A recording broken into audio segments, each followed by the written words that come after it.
What's up, guys? Today I'm going to talk about how to lose fat and ways of losing fat. So, there are many ways to approach losing fat. You can um, do intermittent fasting, calorie banking, OMAD. I'm going to talk about all these today.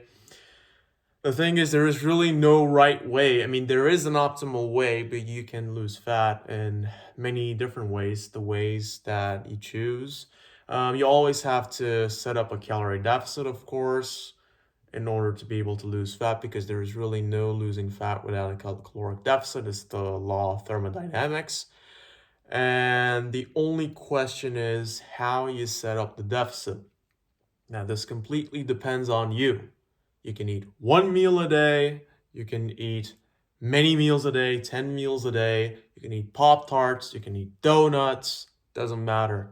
What matters is that you are in a caloric deficit. Of course, there's a caveat to that, which is, of course, the source of the food. So you can't just eat junk all the freaking time and expect to lose fat as all the weight. You will lose weight, but you'll lose muscle if you do not provide whole foods for your body. So if you eat Pop Tarts and donuts and stuff like that all day and still have a caloric deficit, which you can theoretically, and which was actually done by a scientist while taking his vitamins. Not sure though about the details. What he found out was he lost a shit ton of weight, but the problem was that he just lost a lot of muscle because the body was not able to have the right amount of nutrients in order to hold on to muscle and just lose the fat. So it is possible. Does that mean that you should completely avoid junk food? No, but that's a topic for a different day. So, I'm going to make some suggestions today about what you can implement, what I have implemented in order to do a fat loss phase where I start to look shredded to fuck Stacy at prom at the end of the freaking day and be the fucking alpha male. Okay, so um, number one, intermittent fasting. So this is more about just not eating for a certain period of time. It can be 8 hours, it can be 24 hours, which I don't suggest. It can be, I don't know, not eating for the first 4 hours of the day, which actually works pretty well because your blood sugars just don't go up if you do not eat carbohydrates. But yeah, the way you want to set it up all depends on you. So it's more about just restricting or actually not eating anything or not drinking anything for the first, I don't know how many hours of the day, the amount of hours that you wish. And this usually decreases your appetite or increases your appetite depending on the person. Why? Well, the thing is, if it decreases your appetite, that means it's because your blood sugars are not going up or your insulin is not going up, is what I'm trying to say. And that decreases your appetite, and therefore you crave less food and you're less food focused throughout the day. And that makes you eat less food as a result. So maintaining a caloric deficit is easier. Why? Well, because you also eat more of the calories in a shorter window. So, for example, there's some you can also eat 2,000 calories and just split it into 3 meals, and that would look like on average that would be like 700, 650, something around there calories per meal if you're gonna eat 3 meals. And just imagine cranking that up to 1,000 per meal if you're gonna eat 2 meals. So like 1,000 calorie meal and another 1,000 calorie meal, and it just feels like you're eating a lot more. So it just satisfies you. So sometimes you just don't feel like you're on a diet. Okay, that's great, but what are the disadvantages? Well, the disadvantages are is that you're freaking hungry all the time sometimes. If for some people, you just wait for the last meal or just wait until 4 p.m. or 2 p.m. and you're just like so like lacking in energy and it's just if only if I could eat a lot of food. Oh my God, heaven would be on earth and oh my God, I would just feel a lot better. You just feel like that. You just like just can't stop thinking about food. You just like your mind doesn't work because you need glucose in order for your brain to function and you just don't feel like you just cannot concentrate on your work or your studies or whatever and all you think about is food but it just doesn't like just need to wait until 2 p.m. or something and then it blows because you start eating and when you start eating you just have even more hunger and then you just like fuck up your diet pretty much and then you just go off the rails and you just eat a lot of stuff and you pretty much eat until you end up in a hospital and you don't know about what happened. So that's the way it is, true story. So that's why I do not really like intermittent fasting. But for some people it works and for some people it doesn't work. So it all depends on you. Right, so number two, loading most of the calories at the end of the day. This is almost like intermittent fasting, but not quite because you do eat a breakfast or you do eat like 3 meals or whatever, or like you just eat the regular amount of meals. But your meals are smaller throughout the day. So on breakfast, for example, in breakfast, you just eat, I don't know, 500 calories, just 500 or 400, I don't know. And then you eat another 400 calories on, I don't know, at lunch. At lunch. You just eat 400 or 500 calories at lunch as well. So let's say 500 and 500. And then you load most of the calories at the end of the day. For example, if you're going to eat 2,500 calories to lose fat, you just ate 1,000 calories. And now you got this big 1,500 calories you can eat at the end of the day. And when you eat those 1,500 calories, you feel like you're not on a diet because there's just so much food, especially eating like healthy food. It's going to be a shit ton of food. So it's just going to make you feel a lot more full because you're just going to have a lot more food at the end of the day. And I actually implemented this myself and it works good sometimes and not so good sometimes.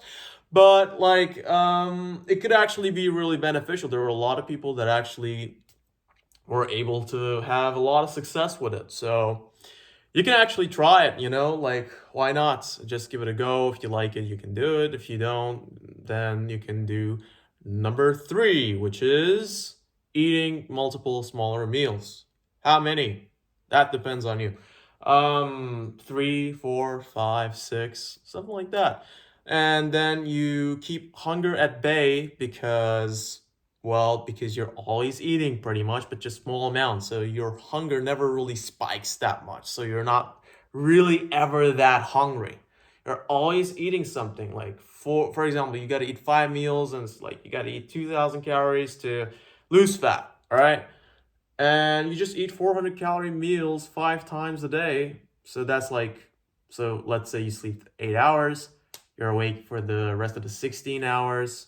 16 divided by 5, you're going to be looking at 3 hours and 15 minutes of a gap between meals. So you're going to be eating every 3 hours almost.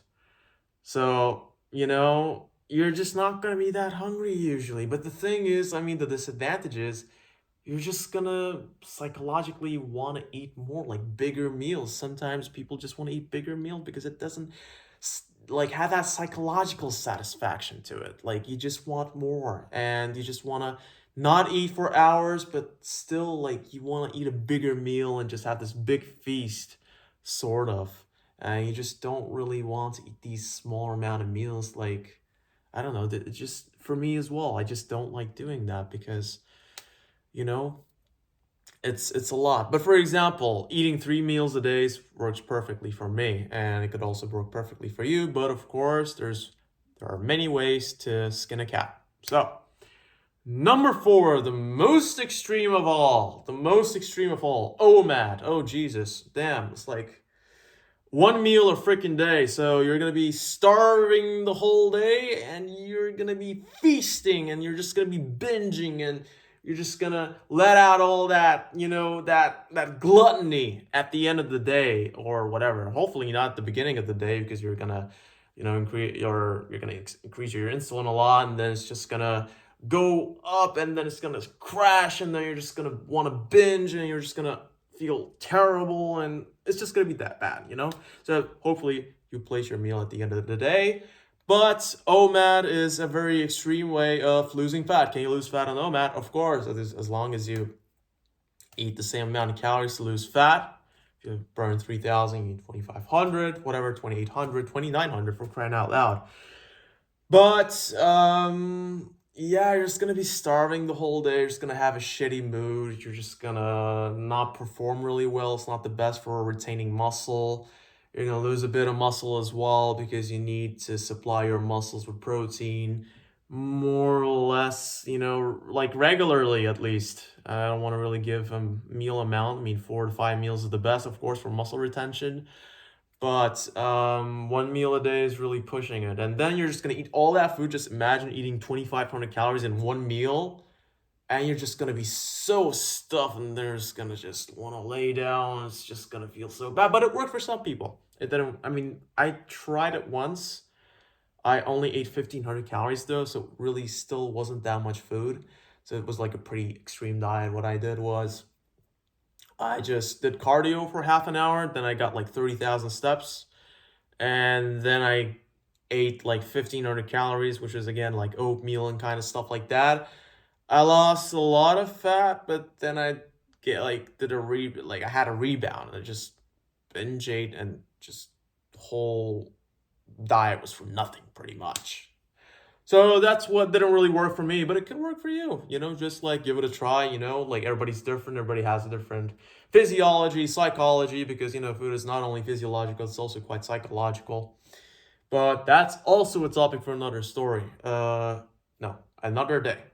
So number 5, and this is my last way of me suggesting how you could lose fat or how you can go about it. Calorie banking. Yes, there's a notebook over there. That's why I'm always looking over there. Calorie banking. Calorie banking is actually the most socially efficient way of dieting. How? What is calorie banking? It has nothing to do with banking, of course, but what you do is you just, for example, you need to be eating, I don't know, 2,000 calories every single day in order to lose fat. What you do is you eat 1,700 calories for 5 days, and then you eat, for example, what would that be? Like 750 calories extra. So you would be eating 2,750 calories on Saturday, on Sunday. So what does this do? You need to have you burn about 2,500 calories and you eat 2,000. So there's a 500 calorie deficit. What you do is you eat 1,700. So you're in an 800 calorie deficit for 5 days. And you add that 300 extra deficit that you've been on for the 5 days of the week on the weekend. So 300, 300, 300, 300, and 300. And that makes about 1,500. So 1,500 calories you can eat extra while losing fat. And you can just partition that as 750 calories and 750 calories, depending on when you want to eat them. You can also eat them in one day. You can just say, okay, I want to eat 3,500 calories on just like Saturday and just enjoy my time. Just go out and I don't know, eat and just hang out with friends and not be like this weird ass nerdy guy who counts his calories all day. That sounds like me. Yeah, so you just become a much better, you're just more social. You're just more social, which is not me. But it could work for you. So it is a really nice way. I think I got this from a fitness influencer that I follow. He's also pretty smart about how to lose fat. Like I said, there are many ways to skin a cat, and this is actually a very reasonable way to think about things. So what do I do? What I do is I follow my macros religiously. So my religion, people have religions, they believe in a lot of stuff. What I believe in is literally my macros. So I literally follow my macros like crazy. And I set up my diet at the beginning of the week.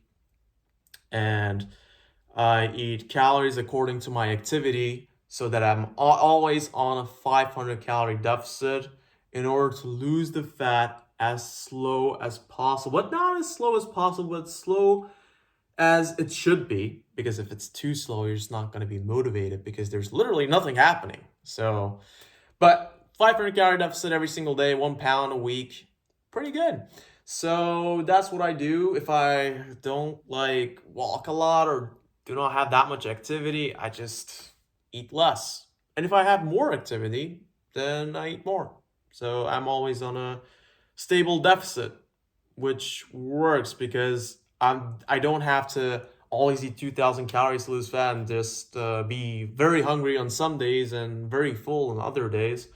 I just eat accordingly. By the way, like you don't have to eat 2,000 calories or 2,500 calories. It always changes according to the person. You just need to be able to find how many calories you should eat every single day in order to lose fat. It could be 3,000 if you're like some 7-foot basketball player or whatever, or you just have a lot of activity. You're just a short ass, I don't know who's short, just short dude who's a short king and just has a lot of activity and runs a lot and just